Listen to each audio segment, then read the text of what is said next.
the cops on me. On a mission to be champs since they let me free.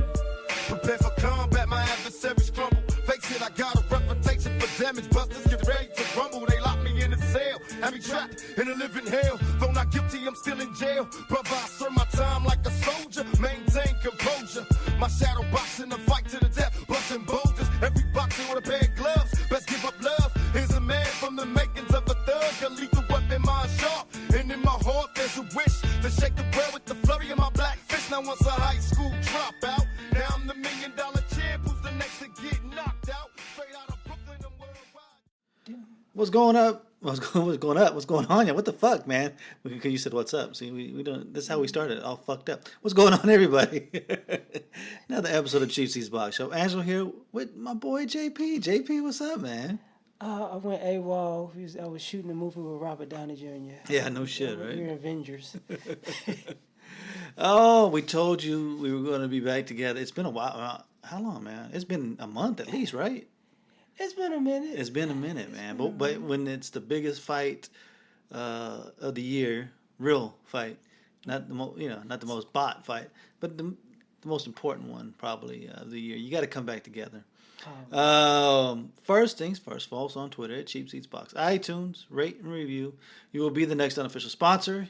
That's how we do things. We like to shout out those who help us out. Hey, if you guys can, keep on retweeting the show. Honestly, you guys haven't done the best job of it, but hey, whatever. Y'all doing these half-a-halves? We're going to give you a half of... Yeah, I'm going to give you a half-ass show. I'm going to give you a half-ass effort. Retweet it, get it out there. Follow us on the YouTube. Get everything going, guys. Just help keep the show going. You can email us, cheapseatsboxing@gmail.com. Questions, comments, anything like that. We have a couple today which go along with the fight, so I will bring those out. A lot of times, all I do is respond to them, and we'll go back and forth. But if it pertains to the actual fights and it's something we can bring up on here, that's what we'll do, and that's what we got this week. Welcome to all the listeners, all the platforms, including Oldie, Zoom. Oldie but Goodie in Zoom.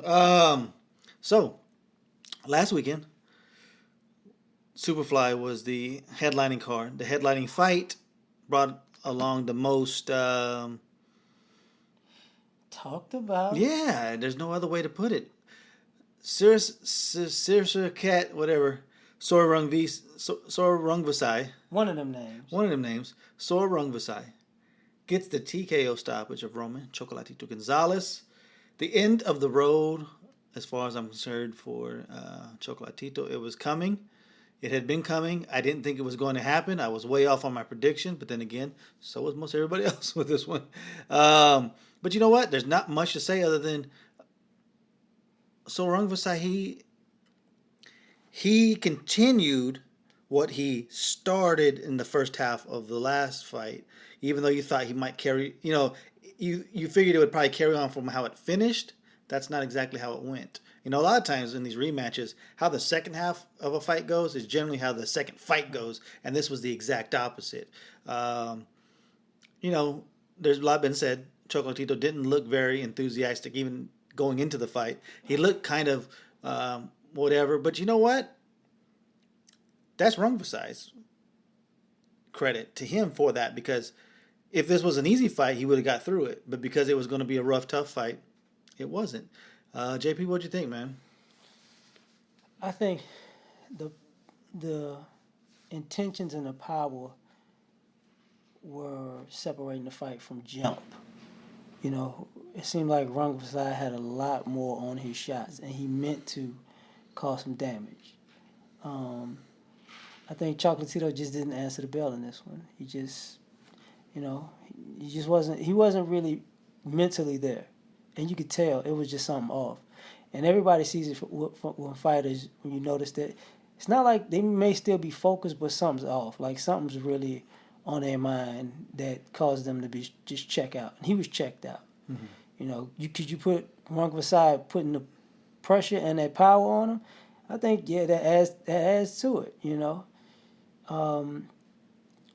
As far as me, I don't think he's done. But what I will say is this: he needs to go back down and wait, because everybody, even Estrada, Quadras, Inoue, they grew.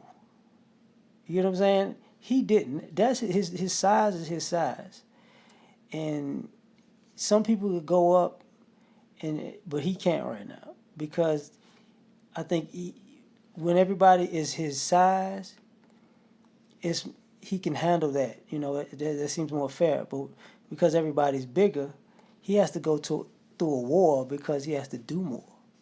You know, and because he punches a lot, you could figure the accumulation is gonna handle it. But you know, he probably can't take it though because of that size. But you gotta give credit to Rungvisai. Like he came with it. He obviously he's confident. Obviously he says he's the champion. He's gonna show people, and obviously he just made a major name for himself. So congratulations to him. Yeah, I think Rungvisai's in that line of like where Tevin Farmer is now, where Orlando Salido was, where they took that beating early. They learned on the job. They get thrown in tough. They get some losses on their record, and then they're kind of overlooked for a while. And that can either make or break a fighter. The really good fighters are going to come out of it better and actually learn from it, and that's what he's done. He's actually built a career from that, where others will fall to the side. Give nothing but credit to Rungvisai. He imposed his will. He hit him hard, and it was like you could almost see Chocolatito go, I don't think I have another one of these left in me. And that was, to me, the biggest, I talked about this before, was how last fight, he won that fight. There's no way around it. To me, he won that fight. It was actually a clear victory. And it's even more so now a tragedy to me because that robbed Chocolatito of his career-defining moment. Coming off the canvas, getting cut up, and coming back to dominate a win, a fight, in a fight that people thought, well, maybe he's going to lose. And then this one kind of, the haters will justify it. Well, yeah, he won. He lost twice. Well, he really didn't. Did he get 2 losses officially? Yeah, 1 is unofficial, but the beating was evident, and there's not much to say. I'll say this. For us, we've had Chocolatito on the show.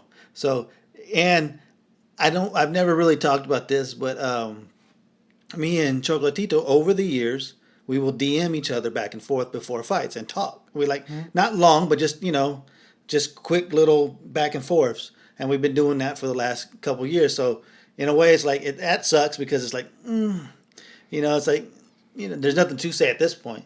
What do you say? But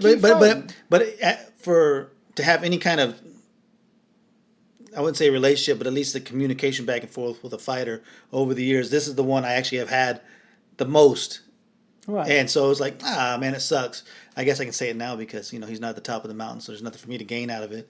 I can try to, we do this all the time when he's number one, but, so it sucks in that way, but hey, it had to come to an end at some point. And for these little guys, the age of 30 is that magic number. They're like running backs. You know what I mean? In the NFL, right. 30 years old, you just see it.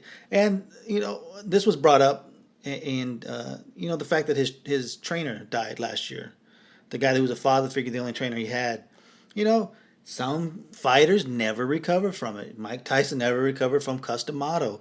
It's just, maybe that was taken out of it, because if you've noticed, ever since then, he has gotten progressively worse in every fight.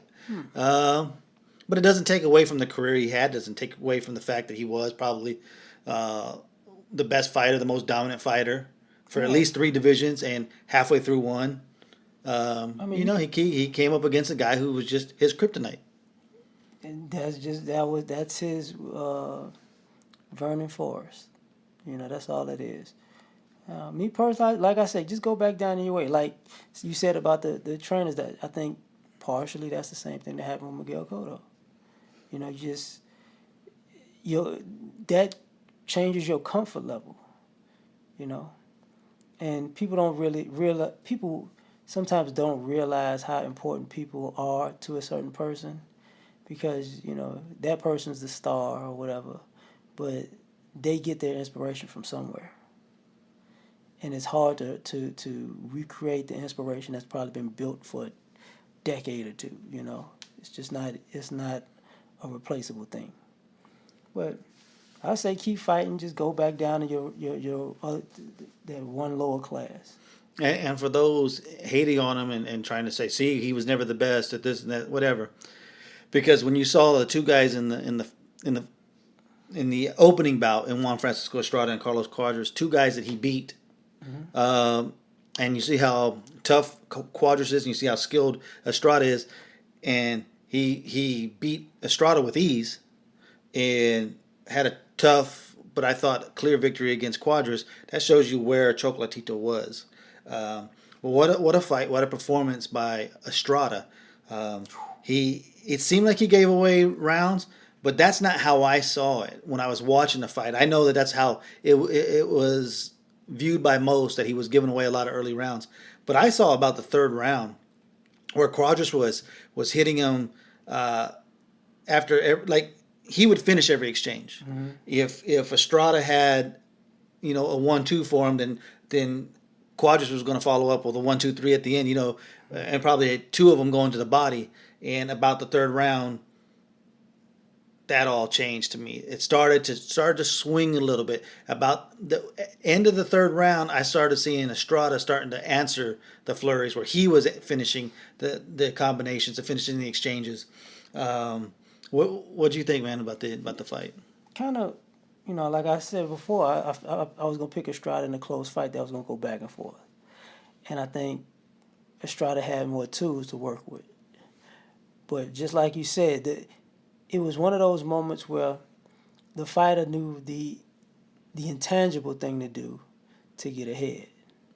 And like you said, once he started firing back, like, I'm letting you know, you don't get to finish this. I finish this. And over time, that I don't think Cuadras kind of caught that part of it, So as the fight went on, he would make his comebacks, but who would finish? Mm-hmm. And it's that old Sugar Ray Leonard hustle. You don't really remember what happened in the beginning of the flurry, but you remember what happened at the end of the flurry. So I tip my hat to him, because they both showed that's a fight that you would say they could rematch. Mm-hmm. But it's also a great fight for Estrada to win, because you can't say it wasn't a tough fight, because it was a tough fight, and that's not necessarily a career-defining fight, but that's on the road to being it. Like whoever is up next, if it's an Inoue fight next, or Rungvisai, who knows? He's right on the cusp. He knew exactly what to do. He knew exactly how many punches to throw. He was economical with punches at times, but I thought as the fight went on and as he got more comfortable in there, I thought that they were pretty much throwing pretty similar amounts of punches, because I think early on Estrada was clearly the more active fighter. And maybe it was the long layoffs over the last couple of years that Estrada's had that took him a while to get into the groove.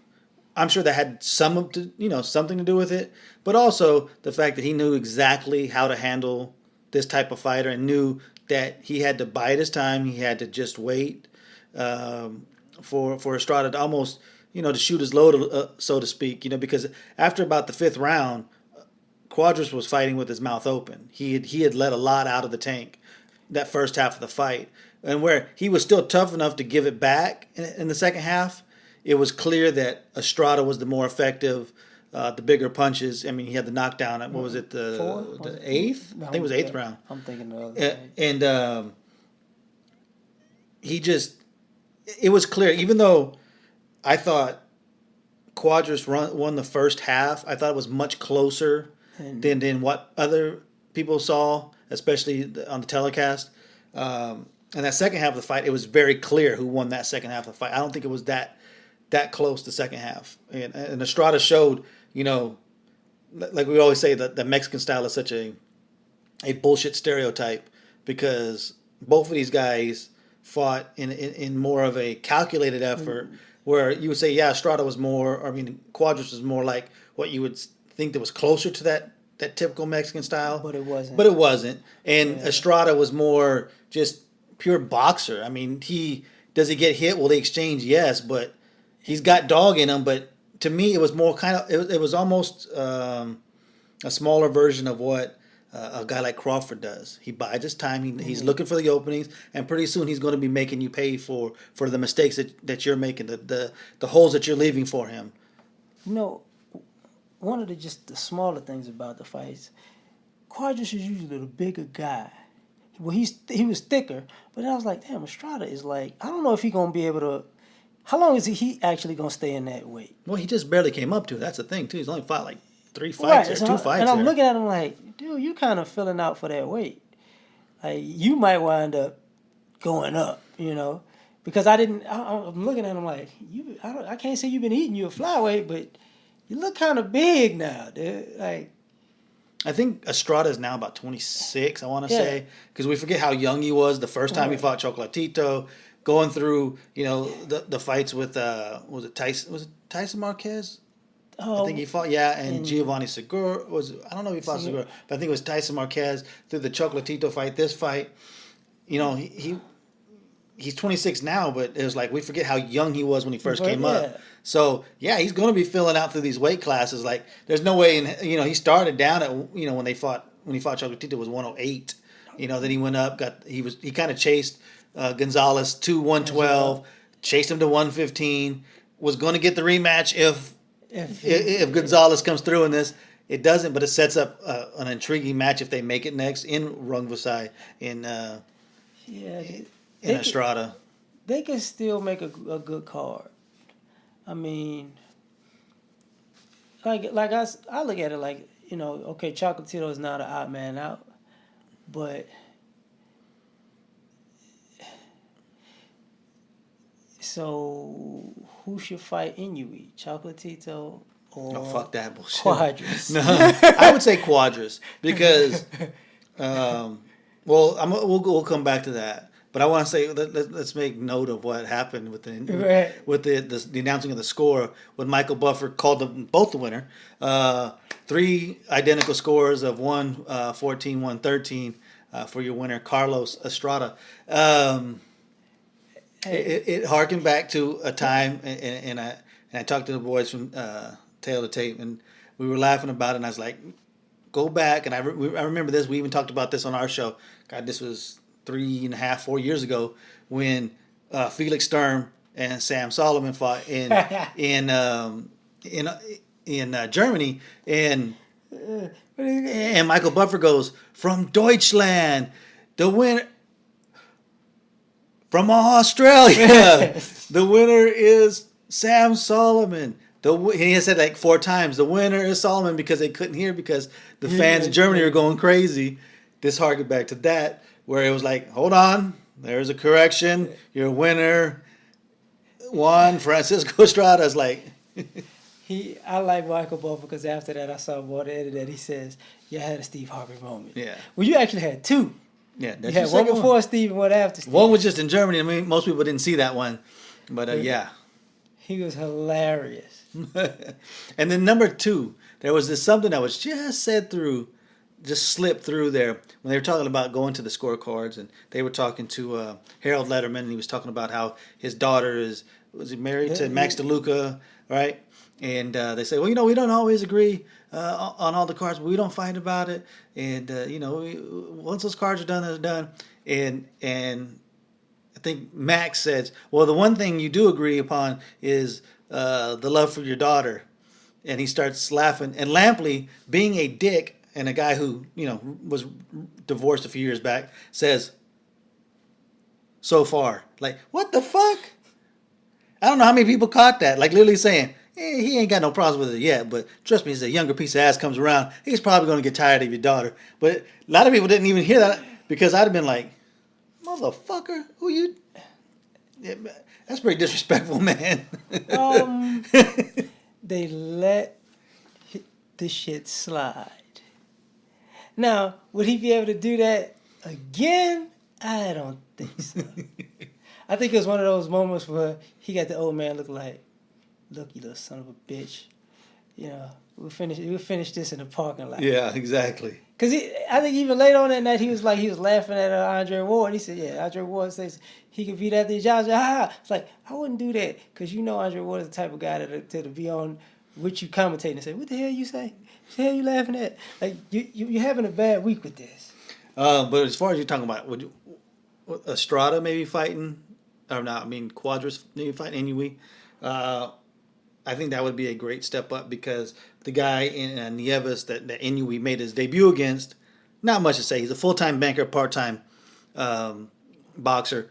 And honestly, full-time tough guy because he was fucking tough as hell. He took a beating from hell from Inoue. What was your impression of Inoue's first time on US TV? People, I'm sure fans wanted to see him knock him out. But if a fighter goes around with his guards up, running around the ring like, don't hit me again, dog. Don't do this to me. You got to get him at, this dude is a monster. Obviously. If you could give Triple G credit for the way he runs through people, you got to love Inoue. Like, he just came in there like, look, man, what's up? Then he started talking trash, started flicking the hands up. So I'm like, come on, I got this. Yeah, it's like, why? Why are you trying to do this to me, man?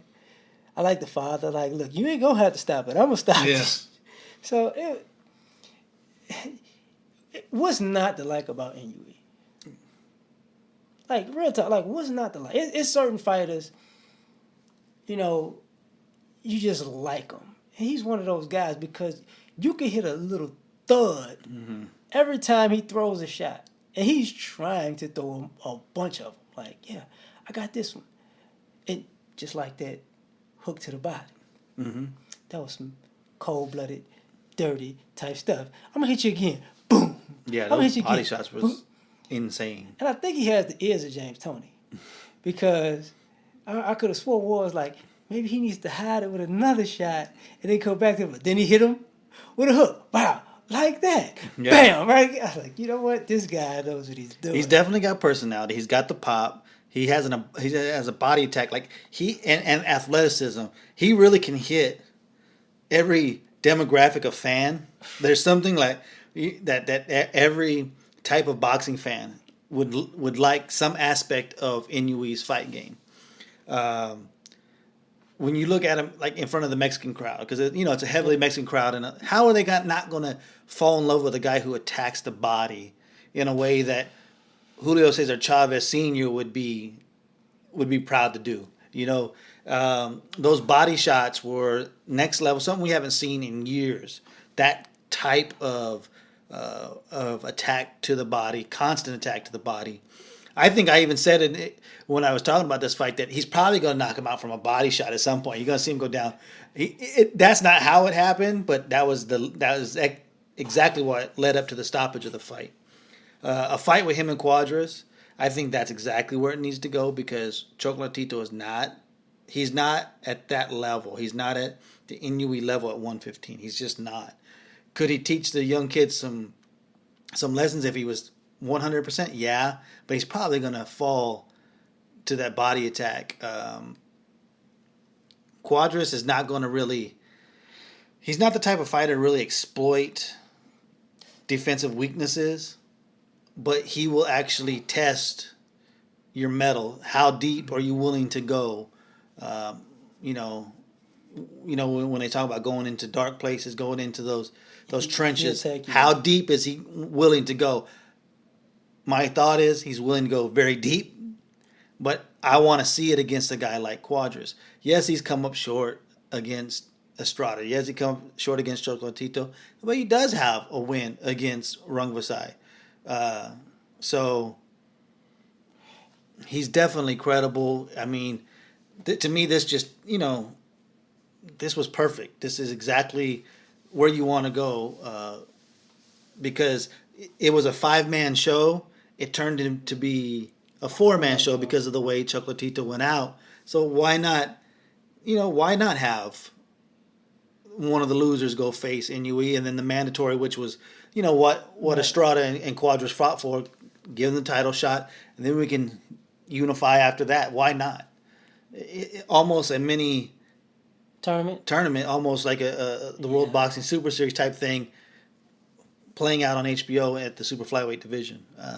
It's gonna be great. Let's put it like this, and the fact that it was 115 guys, I think because of the action, because of the skill, because of the power, nobody felt like they were watching little men fight. Hell no. That's the whole point. Like, not once during that did you think, well, we're just watching 205 pounders just punching the shit out of each other for 12 rounds. That's not how this played out. They damn near look like welterweights or lightweights, the way the camera was. Definitely welterweight-like action for 115. So, you can't. I loved every minute of it. I don't know what the numbers were. I'd imagine they weren't the highest, but I'm sure they weren't that low. I haven't heard or seen anything. I really haven't been reading a lot. As usual, we've still been very busy. We just fucking squeezing this in as it is. So I haven't got a chance to really dig deep into all of that stuff. David Benavidez, he got his title against Ronald Gavril on Fox Sports 1. Not the entrance into the title reign that Benavidez wants, but I think a tough fight, and a fight that he had to dig deep into.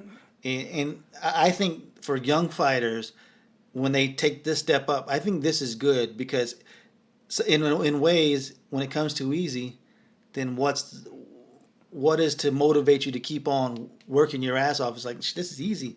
That's where you start to get some slack in the work ethics and stuff like that. I think this is good. He's obviously not ready to take on the best of the division yet. I would hope that he does take his mandatory when and when that is mandated to him, that he has to do.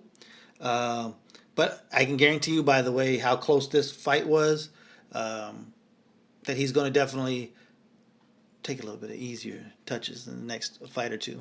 I mean, I would think. Depends on who on which side you are. That was you could pick a winner or pick a draw. I think the knockdown was, pretty much where people have an issue with the scorecards also, because it wasn't that wide of a victory. It was a win, but it was a close, hard win. Like you could turn it around and say, he lost that fight if you really wanted to. So I would say congratulations, youngest champion. That's an accomplishment. But you're right. Is he ready for the big dogs? Not yet. Not yet. Now, is he going to have a confidence boost at 20 years old being a champion? Absolutely. So would I expect a better fighter the next time I see him? Absolutely. But at the same time, I'm sure the people who are managing him are going to be like, look, we're gonna grow you. You 20 now. You're not 28. Like, come on now. Take your time. Let's chip away at this to get better. So I don't expect for him to just run away with the belt, but I do expect for him to slowly grow. I don't think there's much more to say about that. I think this will be in what Mariaga was for. Why am I blanking now? Why am I blanking? 2 fights ago, Mariaga. Oscar Valdez. What that fight was for Valdez, where it was tough, but it is a good learning experience, and you figure that they're going to only get better from it. I think that's what this Gavril fight was for David Benavidez. He's still exciting. He's still one of the best young fighters, if not the best, because he's so damn young. When you look at where he's at 20, and you look where a guy like Shakur Stevenson is at 19. That's night and day. Those are two different realms. So I'm not at 20 years old. You're really not going to get too hard on him. Like, hey, this is part of the learning process. You're just doing it with a belt wrapped around you at this point. I'm not the biggest fan of that, but I understand why they do it. The kickoff of the World Boxing is World Super Series of Boxing, World Boxing Super Series. It was a kick. Yeah. The cruiserweight. Why do I always get that? I can never get that straight. Because I can never get that through my head. It's always the Super 6 comes in mind. Yeah, the World Boxing Super Series. The cruiserweight, the only part of the tournament that actually matters at this point, especially in the first round. the top seed, the number one cruiserweight in the world, which he does hold at this time. But hey, that's what this tournament is for, is to actually crown the number one cruiserweight, which this one will. The super middleweight one will not necessarily crown the best super middleweight in the world, but that goes whatever. We'll get to that here in a second. We get close. Alexander Usyk going into Germany to face Marco Captain Huck in a fight that I thought it went exactly like I thought. A guy in Huck who is past it, who doesn't throw punches anymore, who's just looking to land big shots, and against a guy like Usyk, he was set up perfect. And yes, Usyk has been boring. When he was on HBO, those were not the best coming out parties for him. This was not a boring performance. It was definitely not a great fight. It was a great performance by a great fighter against a former great fighter who's not great anymore, doing exactly what he should have done. He's got a huge name on his resume. Yeah, he's past it, but the name is the name. Marco Huck is the name of cruiserweights in the last 10? at least 10 years, right? Yeah, because on and off. Yeah. He just showed that he could do in a lot of ways at this division what he wants in the ring. He can mock you with little pawing jabs. He can just dig hooks on you. He can fight at distance. He can fight in. He can move around. There's really not much that he can't do in the ring at 200 pounds. I don't know if he's going to get pushed until the finals. And even at that, he may not get pushed. Two things noticed was Huck is a guy who actually went up to heavyweight at one point, lost, but did go up into heavyweight. And how much bigger was Usyk than Huck? And he's like, so if and when Usyk gets through this tournament, he can go up and cause some issues for a lot of people. Is he big enough to fight the giants? Probably not. But there's a lot of guys there who he could still run at, man. He can outbox a few of them. It was definitely a performance just to kick off a great tournament. Great performance in that sense. But it went exactly what I thought it was going to go. He never knocked him down. He stopped him. I called TKO 10. I got a couple of them right. Got a couple of them very wrong this week. But what do you think of Usyk, man? I thought this was so much better of a performance where people now want to see his next fight. People definitely want to see his next fight. I think he just put Huck out the pasture. Mm-hmm. That's what I really just think. He just, look, man, you might want to stay over here if you can get a card against a fighter out here and make some money, but don't you bring your ass up out of this country, because there's a new sheriff in town. He was Roman Reigns on him. It's his yard. So I mean, he took it to him bad. Let's just put it like that. He took it to. There was nothing who could do with Usyk. Nothing. Now you could, hypothetically speaking, maybe a younger who could have did something. Yeah. But this who. And I think HBO was probably thinking, where the fuck was this kind of performance when we put you on the first couple times? He working his way back on the card. Yeah, absolutely. Too bad we have to stream everything on this side. And honestly, you had to go back and watch it because the stream broke down, and I think that was the 6th round. Then you had to go into YouTube. And shout out to Vince Cummings for the hookup. For the hookup during the fight. Hey, here's the link. But Usyk did exactly what he should have done, and he came out unscathed. He should have no problems going into the second round, to the semifinals, which is probably going to be in January. Was January? I think it was. Yeah. And maybe not. They might have to push that up the way it's going. I know they might. Because you have 8 weeks. That's 2 months. Yeah. They want all these fights done by. I guess it's going to be less because it's going to be 2 weeks at the so it's possible. But hopefully in the second round we will see the same type of action from Alexander Usyk.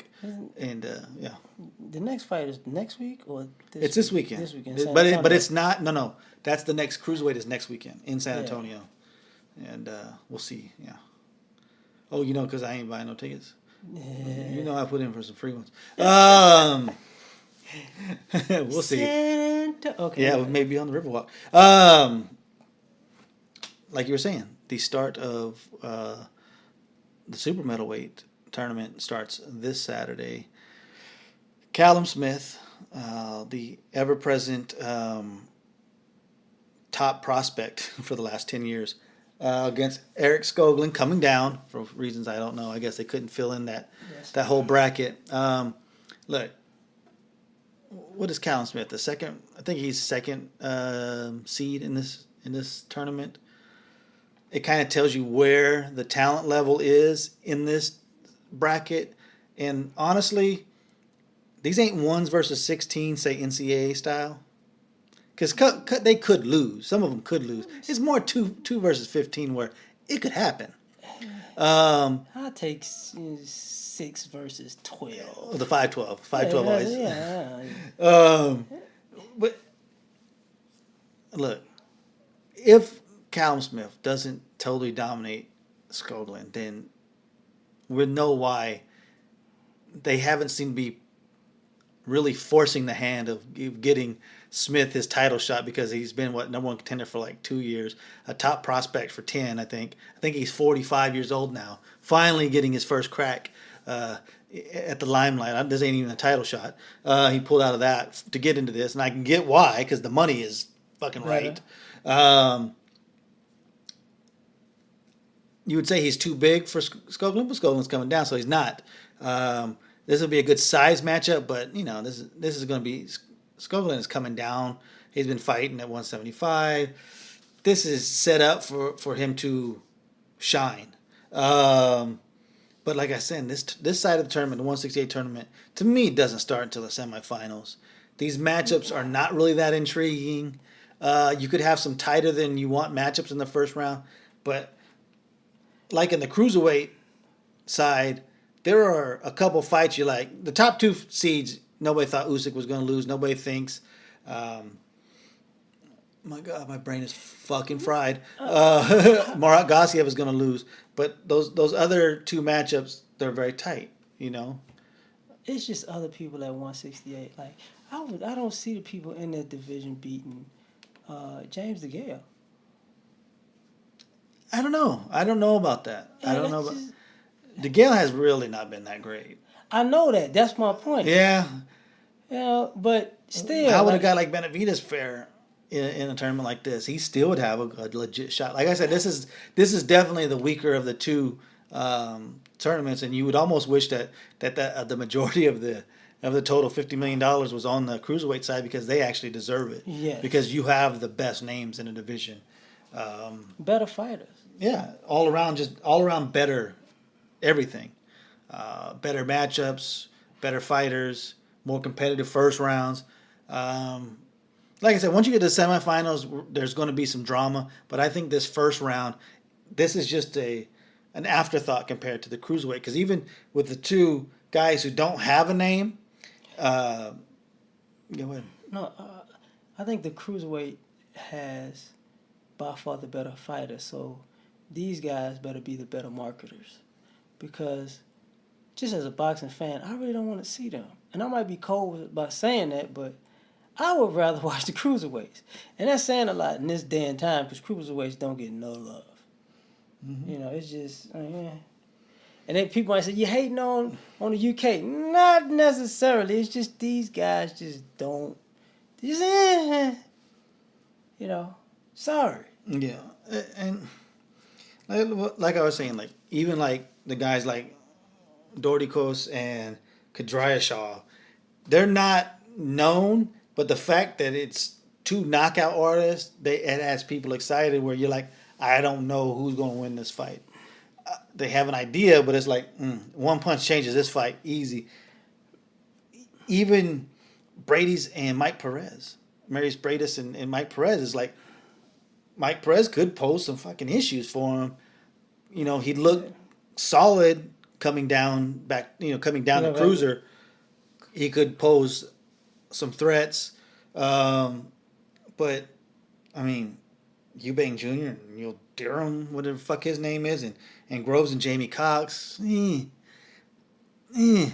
just... I just can't. Jürgen Brammer and fucking Brandt. I mean, come on, man. I mean, the super middleweight side of it is just bland. Yeah, it really is. And call me in January when we're in the semifinals. That I will really get into that. Until then, I'm focusing on the cruiserweights for this part of the tournament for the first half. Call me when they put some damn super middleweights. This weekend, we know the big card. We'll get to that. Billy Joe Saunders, BJ Saunders, which. Have you seen the pictures of him? The BJ stands for blatantly juicing, obviously, because all of a sudden the guy's got a 6-pack. The guy had a 12-pack before. Looked like me with his shirt off. Now all of a sudden the motherfucker's got a 6-pack against Willie Monroe Jr. Okay, let's put our hate of him aside. Who you like? I don't think he's going to be Willie Monroe. I just, like... He spent more time talking and less time proving. And I think Willie Monroe is a better target for him because I don't think he's going to get knocked out. You know what I'm saying? Mm. But I'm looking at him like, bro, you kind of the Adonis Stevenson of your division. So do I trust you in a fight against anybody? No. Because it's only... You've been ducking high-level competition, whether you like to say it or not. Talking big like you really want it. But Willie Monroe is not really a top-level fighter, but he's talented enough to beat you. And what have you really been doing over the last couple of years? Like, you could lose off of ring rust and trash talk and lack of real competition alone. You know, could you consider me a hater? Hate. But I'm like, you might not pull this one out. Both of these guys are not the most active in the ring. Definitely the most active outside. They're more boxers than they are fighters. I tend to think that this is going to be a pretty boring-ass snooze fest. I'm going to trust that Billy Joe Saunders is going to get the benefit of the doubt. And where's the fight at again? It's over there. Oh yeah, I get it. So I mean, give me Billy Joe Saunders by a close, unanimous decision that people could be saying that fight may have been a draw. Or Monroe could have actually won this fight. He's got the skill to match easily got the ring IQ and the boxing skills to match Saunders. But the intangibles are going to go on to the side of Saunders. I'm not really excited about that fight. I'll give it a look. I'll definitely give it a look. But could you imagine Willie Monroe Jr. WBO? Yeah, actually I could. Oh man, I think that's plenty of BJ Saunders talk. The big pay-per-view. That's what it's all about. Real quick, Anthony Yarde and Daniel Dubois is also on that. More excited about seeing those guys on their development on the undercard. Unlike the undercard of the Canelo and Triple G card, which have good fights on there, but it's so they're so drowned out by what everybody wants to see. Like the Diego De La Hoya Randy Caballero fight, that is a really solid, great undercard fight. And might if you're having a fight party, might actually keep people interested. But it's not really going to move the needle at all because it's like, just get to that next fight, I think they're doing a good job by starting the card an hour earlier. That way people aren't too drunk before the main event starts. I think it's an 8 Eastern start, so it's a 7. How beautiful. To be back on California, to be at a 5 p.m. start. This better not be one of the Manny Pacquiao events. Remember when he wanted to watch the game? Wait, what the hell you mean? Wait, you got to watch the Celtics? What's wrong with you? Jojo Diaz. Against Jorge Lora in the WBC Eliminator. Finally, we're getting close to it's coming, man. It's coming. To Jojo getting a title shot. Unfortunately, he will finish this year as still a prospect who has yet to get a title shot or a title altogether. He could be another prospect of the year because he just never. He's kind of been in neutral for about 2 years. That's how it feels to me. But maybe this is the step. And hopefully this is. Come January, he Yeah. might be champion. But it all comes down to this. This is what we've been talking about, since it was announced. Everybody excited about it. I am actually considering paying for it. Yeah, right.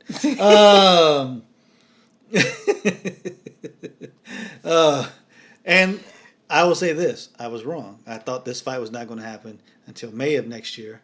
I will give Canelo credit for moving it up 8 months earlier than I thought. But Canelo Alvarez facing what people were talking about being his biggest his bugaboo. It's like the guy his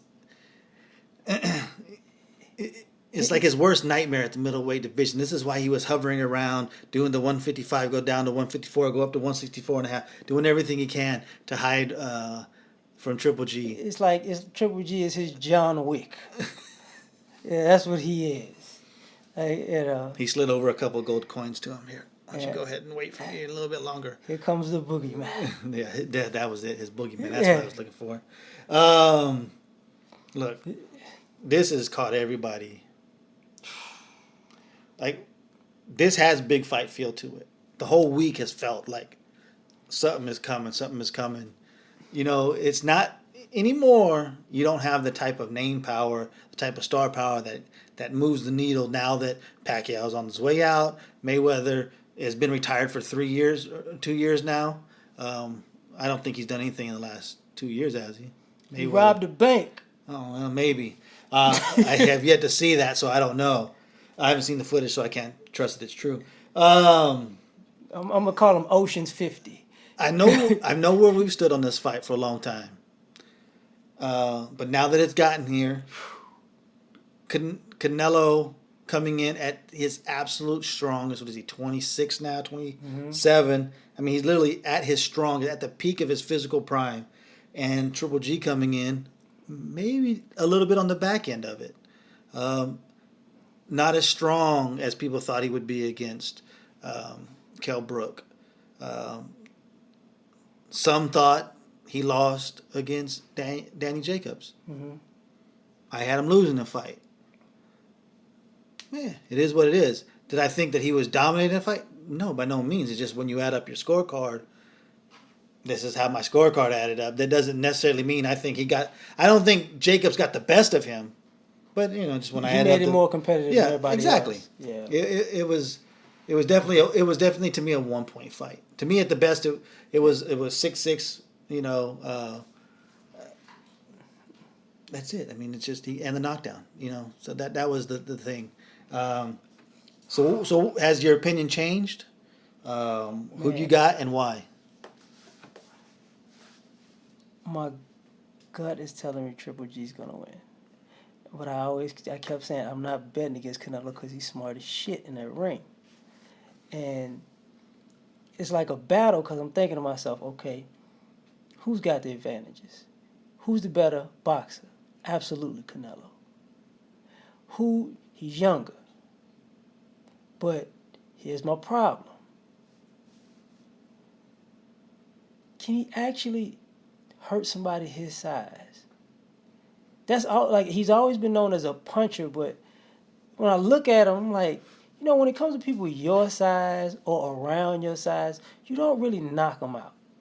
You don't really hurt them. You beat them, but you don't hurt them. And to be young, it's like, do you have the kind of power that make people not want to engage, or do you have the kind of power that could just, it's like, it's just respectable. You know what I'm saying? So. And this doesn't necessarily work against Triple G. I think Triple G can walk him down because of that. But that still plays into who's the better boxer. Because guess what? That's kind of his game. Come to me, get yours off, take this 3-piece combo, maybe this biscuit, and rethink this plan and come back again. But I don't know if he could take the punishment that Triple G is gonna bring to him in that exchange, because I'm thinking like, okay, you haven't really had punchers. Like, I like him, but some of his victories got an asterisk next to him, And that's the thing. I'm like, at least I know with Triple G, he's knocked down bigger fighters. He's knocked out bigger fighters. He's knocked fighters out that came down to his weight class. He's knocked fighters out that are in his weight class. He's demoralized guys. And is he going to respect Canelo? I think not. He gave him the belt. And he has been jumping up and down in weight like, I'm going to fight you next. It might have been building a fight. Because business-wise, I get it. If y'all broke the bank, congratulations to both of y'all. But fight-wise, I think Canelo has all the physical skills to win. But I think Triple G has all the psychological skills to win. And I'm going with the brains on this. Like, I think he's in his head more than he should be. That's just... Could I be wrong? Absolutely. Well, could you be wrong? Absolutely, because this is in Vegas, and they've got all the makings of a robbery decision. Looking at the judges, I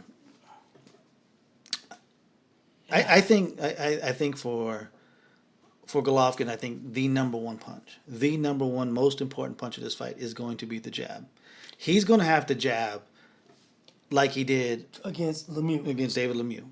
He's going to have to control the fight like that. The one thing is, this is one of the one things that really plays into the favor, and there's a lot of favors leaning on the side of Golovkin, is the fact that Golovkin actually fights like the younger fighter. Canelo fights like he's 35, and Triple G fights like he's 26. And what I mean by that is, Canelo is very economical with his punches. He seems to really conserve energy because he'd had issues of gassing. Mm-hmm.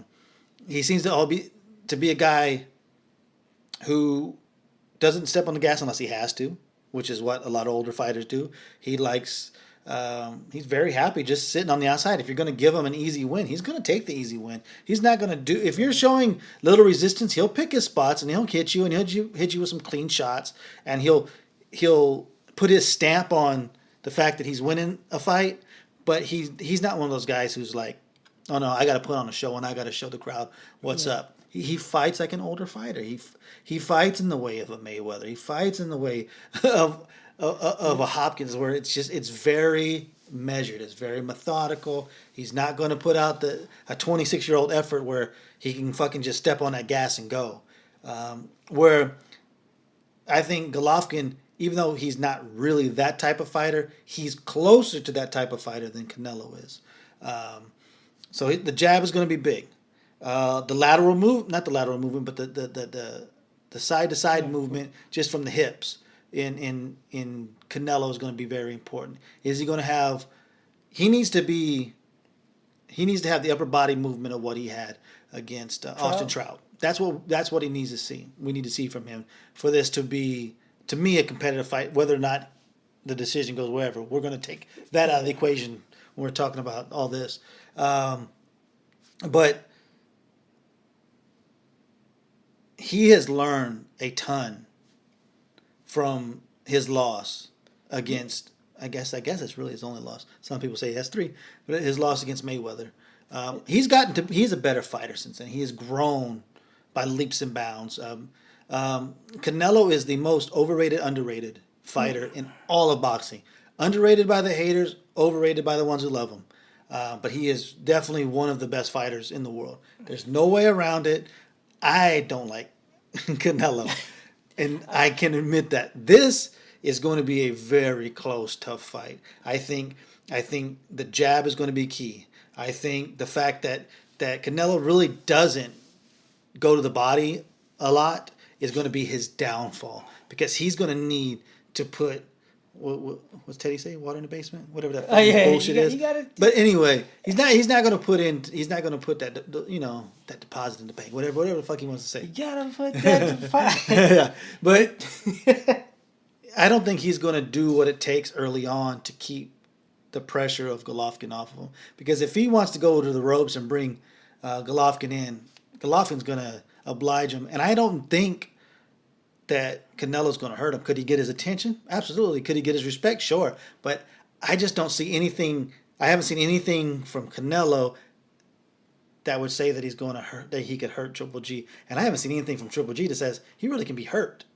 So his only hope would be catch him off balance, because even Jacobs, I didn't think Jacobs hurt him. I think Jacobs got his attention, got his respect a couple times where Golovkin's like, all right, and to me, Jacobs is a way bigger puncher than Canelo. That's what's scary. I just don't know how with that low punch output that he's going to build up any kind of a lead that's going to have people saying, no, Canelo won this fight. Like, I know it's going to sound crazy for some people, but between Danny Jacobs, David Lemieux, and even Curtis Stevens, because he was coming down in weight, I think if Canelo hits Triple G, and Triple G will let you hit him flush, if he goes, I've had, I've felt worse.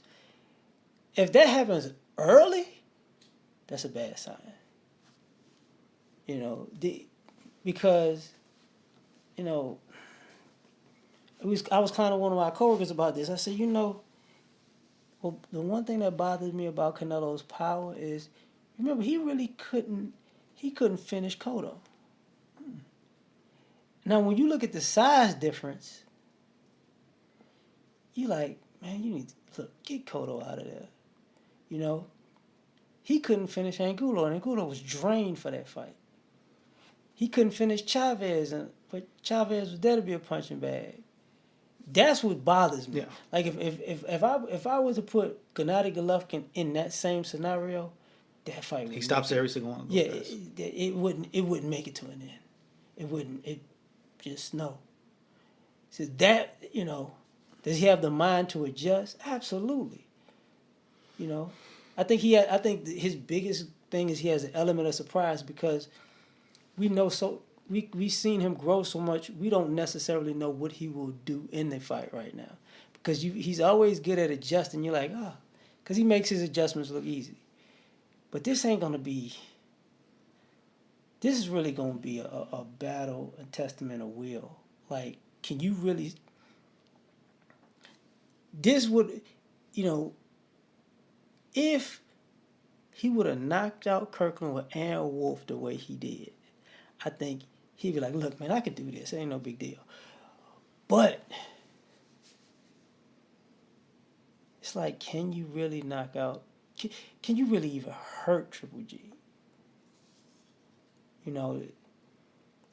But I will say, I think Triple G has better jab, better cross, better hook. But that uppercut to the head and body, Canelo got that.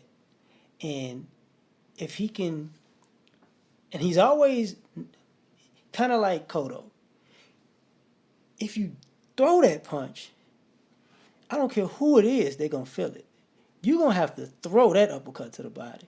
You're going to have to actually be 26 that night and say, look, I'm going to let you, I had this punch since high school. I'm not playing. He's going to have to be like Inuit to that body. Mm-hmm. He really is. All right, before we get to our predictions, there's a couple questions. Patrick in SoCal was talking. He was at the Superfly card, said he didn't see a lot. He saw Triple G stuff, didn't see so much Canelo stuff there. He wanted to know if I thought that the crowd was going to be as heavily favored for Canelo as I think. Yes, I think so. I think it's been proven that he's a much, much bigger star than Golovkin. The one thing I would say was I noticed that the crowd was was heavily Chocolatito and it was heavily Estrada fans because it was very loud. Now, if we remember, one of the things that Estrada was one of those Mexican fighters who was dogging the shit out of Canelo for ducking Triple G. So when you have his fans in there, well, they're not really going to be really cool with Canelo. So that's going to play some of it into it. Could it be a little bit closer than you think? Maybe 65-35 as far as the split of the fans. Yeah, but I'm still saying it's going to be a very heavily 70% at least Canelo fan base. Triple G has definitely built up his Mexican fan base, but people are still very territorial, still very, very nationalistic when it comes to this. It's like, say that one fight that I didn't watch. As much as, and this is what I said in the review of it, as much as people hate Mayweather, he was the good guy going into that fight because he was fighting for boxing in a boxing match. And in that same way, like, well, I don't like him, but today I'm going to go for him. And it's kind of like that. You're going to see a lot of guys who are like, I like them both. And if they like them both, they're going to lean Canelo because he's the Mexican. That's just part of it. Do I think it's going to influence the judging? Not at all. That judge is going to be very, very one-sided. It's very incumbent on Triple G to put his stamp on this fight. Pro Canelo crowd, one reason and one reason only. Canelo is Brad Pitt. The ladies love him. Triple G is Eminem. Yeah, you like to see him, you know. But he comes there looking scruffy and like, I'm a star, but not really a megastar. Like, you know, people love me, but am I a sex symbol? No. Girls look at Canelo like, I want to fuck him. Hey, Triple G, who's the white guy with them Jordans on? Yeah. You know, so of course, you know, people they can market Canelo. And I don't like that commercial with Sylvester Stallone talking about he won't get in the ice tub with you. You need to cut that out. Don't ever do that again. But, you know, but as far as star power, Canelo's the biggest star. Absolutely. Triple G definitely looks like a guy who wears high tops with fucking cargo shorts. Yes. He definitely looks like that guy. And then and so I don't think that any of the crowd maybe leaning a little bit, not leaning, but not being as heavily in favor of Canelo is going to make that much of a difference. Look, he's the home fighter. He's the guy who's been fighting in Vegas. He's the headliner of the show. It's a Golden Boy card. Make no mistake about it. Everything is still lining up for him. I'm trying to think. I'm being a silly ass right now. What is the girl that played Wonder Woman? Yeah. Nice looking girl. Yeah, she ain't Wonder Woman. Fuck that. That's why I don't watch that shit. No, I get it. But if she was sitting front row at the fight, you know who she'd be looking at? Canelo. What is the other the tennis player from Russia? Is it Kornikova? Mm-hmm. Everybody had crushes on her. Triple G is basically Russian. If she shows up to the fight, she's looking at Canelo. So all the women in the fight, bringing all the guys to the fight, because that's what they're doing. You know, he's got the guys, and he's got the girls. He's got a little De La Hoya to him. That's yeah. For sure. Eric in Massachusetts was asking, like, first of all, he said he's a huge fan. So, first of all, intelligent boxing fan is Eric in Massachusetts. No doubt about that. He had a two-part question, and we'll get to the second part of because this is the biggest fight. So what's next at this? We've seen so many great fights. What's next? We'll get to that next week. But what's next for these two guys? If this fight's close, it's simple. It's a rematch. Mm-hmm. There's only one fight for them. Is a rematch if this fight is close. If not, they're going to be knocking on either Saunders' door or Monroe's door, depending on who wins the fight. But trust me, when they go to cash their checks, they're going to realize that a rematch is really the only fight that makes economical sense. And I think that's where we're headed. This has the feeling of being at least a 2-fight package, if not a trilogy, depending on how the second fight turns out. I don't know what you think about that. Barring Triple G doesn't knock out Canelo. That's what I'm saying. It has depending on how this. If it's a close fight, this is definitely set up to be, and which I think it probably is going to be a close fight because I've never seen Canelo really hurt. Yeah, but that's the thing too. I've never seen him hurt, but something about this fight says, which I like, which makes it big to me. Both fighters are looking to embarrass the other guy. Mm-hmm. You know, so I don't know if this might be a close fight because they both got heart and they're not taking no stuff off nobody. But if somebody can get 2 rounds up, literally, if somebody wins 2 rounds in a row, this might go way bad for the other person. So, you know, you're right, rematch. If not, the winner's gonna wait and beat everybody at 168. Because whoever wins that fight is the best fight at 160 and at 168. They can literally be 160 champion and 168 champion at the same time. So give me a prediction. I'm going Triple G. I mean, my gut says Triple G is probably going. Actually, I think G's probably going to get him out of there about 8. Really? Yeah. I If he does that, this is a one-fight deal. Yeah, I know. I just think that this is one of those fights where Triple G been waiting, because he's been waiting for his opportunity for a very long time. And I don't think he has the mentality of a person that's, you know what, maybe I'm going to just beat the brakes off of him and just cash out again. I don't think Triple G thinks like that. I don't think them Kazakhstan Jordans that he wearing says, businessman. I think he's just like, I must break you kind of dude. Canelo ain't no cupcake, and he ain't easy to break. But I think he hasn't felt no power like this at a weight that size with a legitimate fighter his size that can legitimately punch and probably punch better than him. So this is, I think so. So he's going to stop him in 8, huh? Around 8. I'm gonna be sitting there with alcohol and Kleenex. I think Golovkin's going to control the fight early. There'll be some back and forth, but Canelo's not the fastest starter. He's really not. It's good. A lot of this stuff lines up to Golovkin. He's gonna establish the jab early. They'll have some good exchanges. He's going, like you said, he's going to realize right away that Canelo doesn't have the type of power that he has to respect. So he's going to just fight his normal fight. He's going to attack the head. He's going to go to the body. I think he's in a lot of ways. Like I said, he's very complete as a fighter. He can beat you with the jab. He can beat you to the body. He can beat you to the head. He's knocked out everybody with everything. There's not much he can't do besides he's not a great defensive fighter. Doesn't move around. He's not fleet of foot, but he's great at cutting off the ring. Yeah, and so even if Canelo tries to move around the ring, he's not very fast. I think it'll be fairly easy for Golovkin to cut off the ring and then get him in the corner and batter him. I think it's going to be he's going to win 8 to 9 rounds.